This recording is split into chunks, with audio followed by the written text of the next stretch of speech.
Theatre সূৰ্য ২০২৪-২৫ বৰ্ষৰ অভিজিত ভট্টাচাৰ্যৰ মৰমত তেজৰ টোপাল প্ৰম' আৰু গীতৰ উন্মোচনী অনুষ্ঠান। গুৱাহাটীৰ ৰাজগড়স্থিত মা ষ্টুডিঅ'ত দিক্ষুৰ কণ্ঠ সমৃদ্ধৰে যৌৱন ৰঙেৰে ৰঙালী ৰোমান্টিক গীত আই লাভ ইউ উন্মোচন।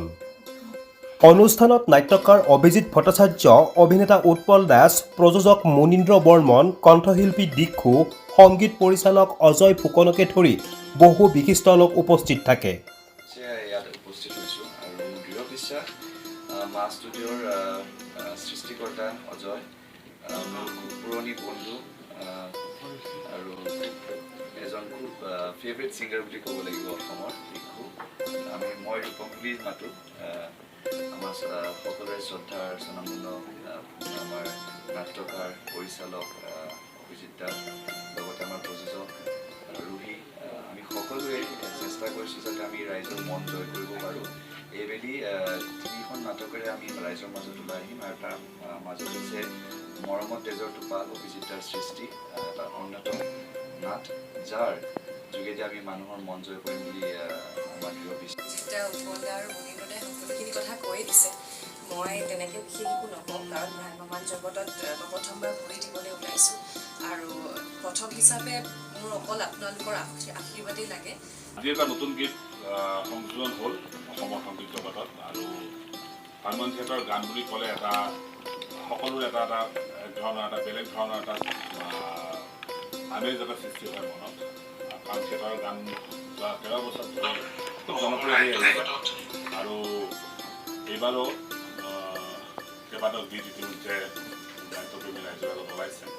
আৰু আজি যিখন নাটকৰ এই গীতটো মৰমত তেজৰ টোপাল, এইখন এখন যৌৱনৰ তেজেৰে ডাঙৰি হোৱা এখন খুব এটা হয়।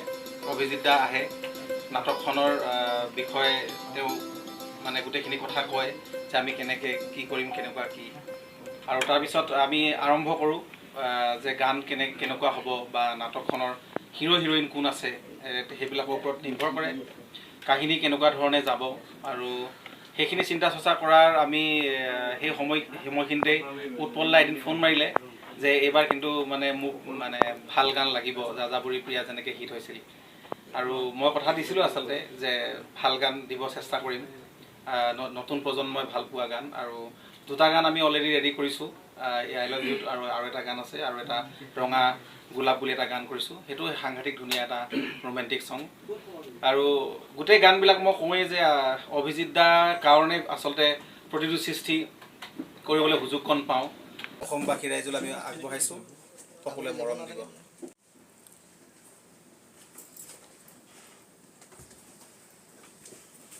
নাট্যদলৰ সফল হ'ব আৰু থিয়েটাৰ সূৰ্যও নিশ্চয় সাফল্যৰ শিখৰ স্পৰ্শ কৰিব পাৰিব। প্ৰথমবাৰ খোজ দিছোঁ আৰু এক্সপিৰিয়েঞ্চ আচলতে এতিয়া সেইটো 8 তাৰিখৰ পৰা গম পাম কেনেকুৱা লাগে। মই excited as well as nervous, যিহেতু উৎপল দাৰ লগত আচলতে তেওঁৰ কথা সকলোৱে জানে যে তেওঁ কিমান বেছি ছাপৰ্টিভ, সকলোকে ছাপৰ্ট কৰে এজ এন এক্টৰ। ত' আচলতে তেওঁৰ লগত কাম কৰিবলৈ পাই খুবেই বেছি লাকি অনুভৱ কৰিছোঁ নিজকে, আৰু আশা কৰিছোঁ বহুতখিনি বস্তু শিকিবলৈ পাম অভিজিত দাৰ নাটক, আৰু তাতকৈ বেছি ডাঙৰ কথা আৰু একোৱেই হ'বলৈ নোৱাৰে। ত' চাওঁ, আচলতে মই ভাবোঁ যে নৱপ্ৰজন্মই বুলিয়ে নহয়, সকলোৱে আচলতে এইখন নাটক আদৰি ল'ব বুলি মই ভাবোঁ। ইতিমধ্যে অভিজিত দাই কৈছেই যে এটা মেছেজ যাব সকলোৰে আগত।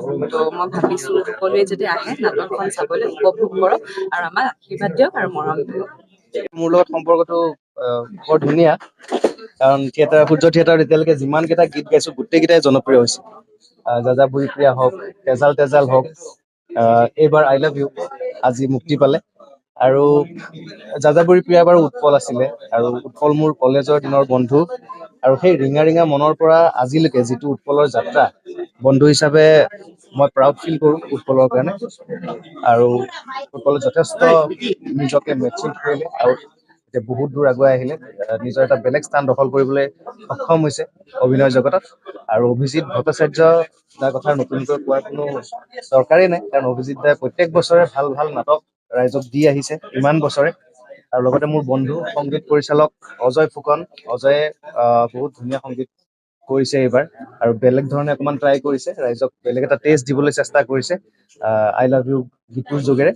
আৰু মোৰ বিশ্বাস এই গীতটি ৰাইজৰ মাজত খুবকে জনপ্ৰিয় হ'ব, ৰাইজে খুব ভাল পাব আৰু নাটক কেইখনো আদৰি ল'ব। আৰু থিয়েটাৰ সূৰ্যৰ প্ৰযোজক তথা গোটেই টিমটোলৈ মোৰ ফালৰ পৰা শুভেচ্ছা থাকিল আৰু ৰাইজলৈ মানে আশীৰ্বাদ বিচাৰিছো ৰাইজৰ পৰা, যাতে আমাৰ নাটকখন চাই আৰু গানটো যাতে আদৰি লয়। নিউজ ডেস্ক ৰিপোৰ্ট ইত্যাদি A to Z।